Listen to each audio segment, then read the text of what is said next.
você se sente quando seus alunos não aprendem? Você prepara uma super aula, explica, ensina e na hora do exercício eles dizem: não adianta, eu não consigo. Às vezes, depois de corrigir dezenas de provas com notas baixas, vem aquela sensação: será que eu não precisaria facilitar um pouco? E você fica dividido entre o desejo de ver os seus alunos desenvolvendo de verdade e o medo de estar exigindo demais. Eu sou a professora Catarine Jordão, aqui do Educar com Sapiência, e hoje eu vou mostrar para vocês algo que está aqui dentro, que me fez descobrir como nós podemos sim nos tornar educadores que conseguem resultados de aprendizado sem precisar descer a régua, facilitar demais para garantir boas notas. Mas como sempre, eu peço que vocês se preparem, porque nós vamos falar hoje aqui sobre um problema que muitos educadores não percebem e que você precisa conhecer bem para poder evitar. Essa é a nossa série O Outro Lado da Educação.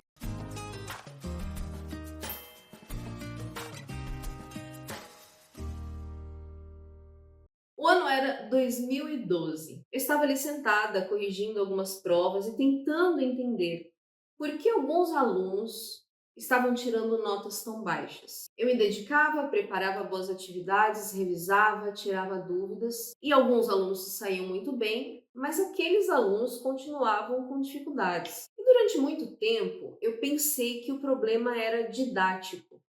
Eu não estava explicando bem, o material não estava bom, faltava clareza, faltava sequência. Então, aos poucos, eu fui reduzindo, simplificando, facilitando o processo.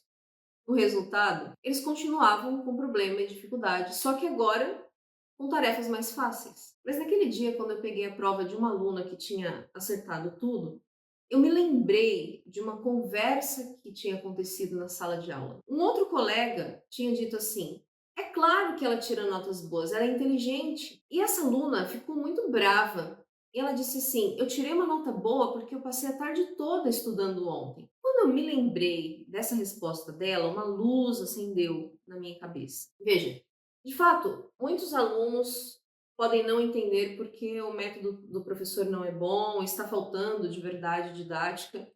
Isso acontece porque muitos professores têm lacunas na sua formação que não foram trabalhadas devidamente. E existem crianças que têm sim uma dificuldade maior. A questão que eu percebi naquele dia é que em grande parte das situações, o problema não é a didática do professor, nem uma grande dificuldade do aluno. Muitas vezes, o que impede o aluno de aprender é a falta de perseverança e esforço. Porque, enquanto alguns se dedicam e passam horas ali estudando, outros alunos, assim que se deparam com um exercício difícil, eles travam e dizem: não adianta, eu não consigo. É a falta daquela força interior que faz uma pessoa permanecer mesmo quando está difícil, persistindo até conseguir, acreditando que ela é capaz. E quando eu entendi isso, eu decidi que eu não ficaria mais facilitando provas e trabalhos para melhorar a nota dos alunos, porque isso é menosprezar o potencial que a criança tem, que o adolescente tem. A partir daquele dia eu decidi que eu iria ajudá-los a acreditar que eles eram capazes de aprender. O problema é, como eu tenho dito, que nós estamos imersos em uma cultura educacional corrompida. Mesmo em contextos de educação cristã que deveriam valorizar a dignidade do aluno, ajudá-lo a viver o seu pleno potencial para a glória de Deus, o tempo todo o professor é pressionado a facilitar. O engano da educação moderna é afirmar que o bom professor é aquele que faz o aluno se sentir bem, mesmo que para isso ele precise, como nós dizemos, baixar a régua. Você sabe, provas mais fáceis, trabalhinhos para ajudar na nota, enfim. Porque nessa mentalidade, se o aluno precisa se esforçar demais, algo está errado no trabalho do professor. São atitudes que parecem compaixão, parecem bondade, mas escondem um problema. Nós estamos privando o aluno de desenvolver o seu intelecto e o seu caráter. Então, se você também se sente pressionado a facilitar a vida do aluno para ele ter boas notas, acompanhe o que eu vou dizer nos próximos minutos para entender o que acontece quando nós fazemos isso. Veja,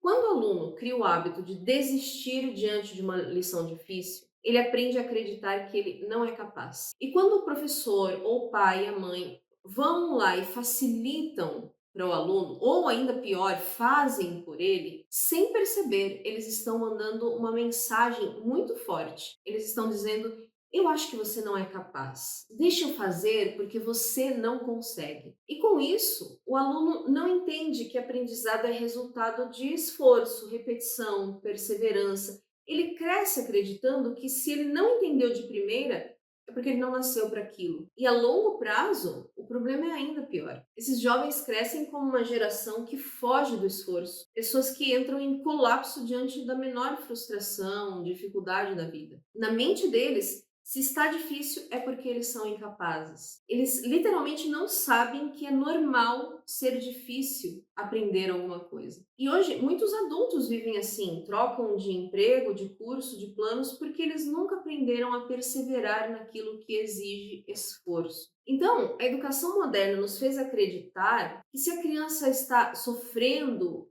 com uma lição difícil, o que nós precisamos fazer é evitar esse sofrimento, facilitar a vida dela, fazer por ela. Porque essa educação cria uma forma de ensino que tenta ignorar esse outro lado da educação que eu digo para vocês, que é a formação do caráter do aluno, a formação de virtudes que moldam uma pessoa que é capaz de viver de forma sábia. E eu repito, existem muitos cristãos aderindo a esse tipo de pensamento. Mas existe um outro caminho. E ele começa quando nós decidimos que ensinar também é formar o caráter. E não só para propaganda, né? Nós somos uma escola que trabalha virtudes, mas algo que está ali entranhado nas práticas, no dia a dia do trabalho de cada professor. Porque quando a fortaleza faz parte do processo de aprendizagem, o aluno vai aprendendo a parar de fugir do esforço e se alegrar com o que ele conquistou por meio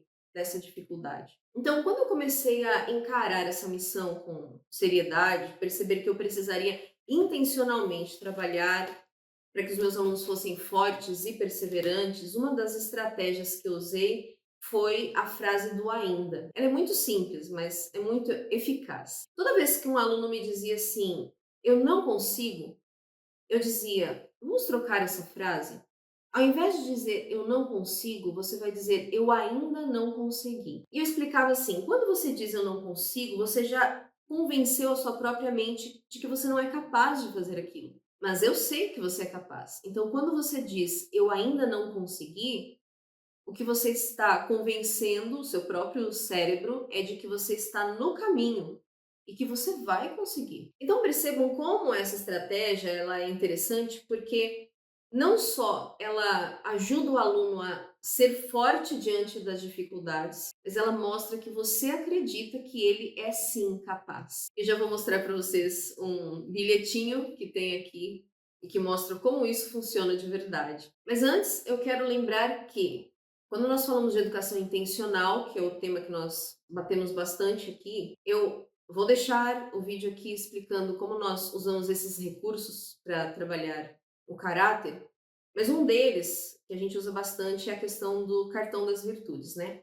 E nós temos o cartãozinho da fortaleza, que tem uma definição assim: ser forte é enfrentar os problemas. Se estiver difícil, farei mesmo assim. Não importa a adversidade, ficarei firme até o fim. Eu escrevi essas definições em forma de versinhos para usar com crianças pequenas, mas como eu já mencionei, mesmo com adolescentes eu já percebi que funciona, porque nós queremos que eles entendam o significado da virtude e depois coloquem isso em prática no dia a dia, naquilo que eles estão vivendo. E isso de ajudar o aluno a perceber que ele pode ficar firme até o fim funciona mesmo com aquelas crianças, adolescentes e jovens que se sentem incapazes, inseguros, desmotivados. Porque quando o aluno entende que não é uma questão de burrice, mas que é parte do processo ser difícil aprender, ele descobre que ele tem um potencial e que ele é capaz. Quando eu comecei a aplicar isso, eu percebi que, claro, as notas das crianças foram melhorando, mas algo também aconteceu. Essa confiança deles foi crescendo. Então, alunos que antes choravam diante de uma prova, começavam a comemorar quando eles conseguiam resolver uma questão que antes parecia impossível. E os pais passaram a ver valor naquilo que antes parecia essa professora exigente demais. É verdade que ainda tem pessoas que vão achar que o que você está fazendo é muito trabalhoso, a criança está sofrendo, mas quando você assume essa postura, você vai atrair, o seu trabalho vai atrair aqueles pais que estão em busca de alguém que acredite no potencial do filho deles. Alguém que ajude e faça parte nesse trabalho de formar o caráter, formar filhos fortes, pessoas fortes também. E nesse envelopinho eu tenho algumas das cartinhas, né? Porque a gente recebe muitas cartinhas como professor. E tem uma aqui que eu quero mostrar para vocês, de uma criança que tinha bastante dificuldade e dizia bastante: eu não consigo. Nessa cartinha está escrito assim: Procate, você sempre falou para mim não desistir e hoje eu sei que eu consigo tudo. Eu aprendi uma coisa e uma das palavras que a partir de hoje não vai mais sair da minha boca é eu não consigo. O interessante é que aqui atrás ela junto colocou um marca-página e ela diz: com a minha capacidade fiz esse treco para você pendurar, marcar páginas de livros e etc. Essa aluna hoje já é adulta, casada, vivendo uma grande aventura na sua jornada com Deus. E eu fico muito feliz cada vez que eu leio esse bilhete, porque esse é o tipo de educação na qual eu acredito. E hoje estratégias como essa fazem parte do que nós chamamos aqui do método Educação Intencional 356. Nesse método nós trabalhamos com a educação de forma integral, não só o aspecto acadêmico, mas todas as 6 áreas que uma pessoa precisa desenvolver com base nos princípios cristãos. E eu ajudo professores e pais também que querem educar de forma excelente, sem se afastar do coração da criança, mas formando pessoas que aprendem de verdade, perseveram e buscam viver de forma sábia. Se você quiser conhecer melhor como esse método funciona, e saber a história por trás daquilo que eu chamo de quando eu descobri o fio rompido da educação, eu estou deixando aqui embaixo na descrição o link para o nosso e-book gratuito. É uma leitura rápida, mas é capaz de mudar a forma como você enxerga o seu trabalho e a forma como as pessoas percebem o resultado do que você faz. Então me diga, você é uma pessoa que incentiva os alunos a subirem e mostra que você acredita no que eles são capazes? Ou você acha que você ainda tem sido levado por esse receio e está constantemente tentando facilitar a vida das suas crianças, dos seus alunos, para que eles se sintam bem, tirando boas notas? No próximo vídeo da nossa série eu vou contar outra estratégia que mudou completamente a minha forma de ensinar e o meu trabalho na área da educação. Até lá então!